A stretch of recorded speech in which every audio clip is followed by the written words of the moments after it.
आज हम सभी एक विरक्त और एक संसारी की कथा श्रवण करेंगे।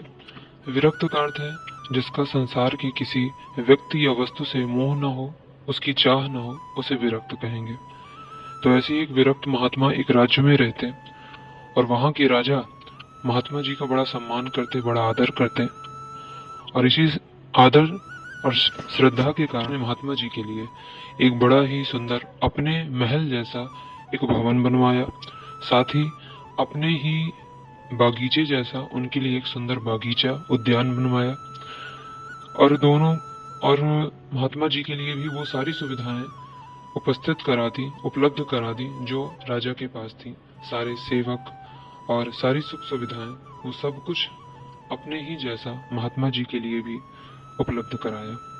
और वो महात्मा जी के पास कभी कभी जाते, उनसे हंसी मजाक भी करते, उनसे बातें करते। और एक दिन राजा ने महात्मा जी से पूछा कि हम दोनों के पास ही सुख सुविधाओं की सारी वस्तुएं मौजूद हैं, तो अब बताइए वाला कि आप में और मुझ में क्या अंतर है।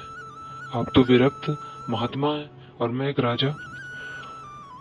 महात्मा जी समझ गए कि राजा के लिए बाहरी सुख सुविधाएं अधिक महत्व है और राजा को इस बात का अभिमान भी है कि उसमें और मुझ में कोई अंतर नहीं। तब एक दिन महात्मा जी ने राजा से कहा कि क्यों ना हम आज वन में घूमने के लिए चलें, बहुत समय हो गया इस महल में रहते। तो राजा उनका बहुत सम्मान करते, तो राजा ने कहा ठीक है, आपकी इच्छा है तो हम दोनों चलते हैं वन में घूमने के लिए और कुछ समय बाद लौट कर आ जाएंगे। दोनों इतना कहकर दोनों चल दिए कुछ समय के लिए। जैसे ही वहां पहुंचे तो दोनों घने जंगलों में पहुंच गए। तो महात्मा जी ने राजा से कहा कि राजन, मेरी इच्छा तो अब नगर लौटने की नहीं है, क्योंकि मुझे यहाँ अधिक आनंद और सुख की अनुभूति हो रही है।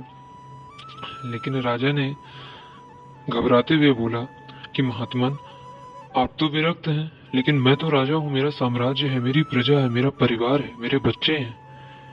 मैं वन में नहीं रह सकता, मैं वन में कैसे रह सकता हूँ।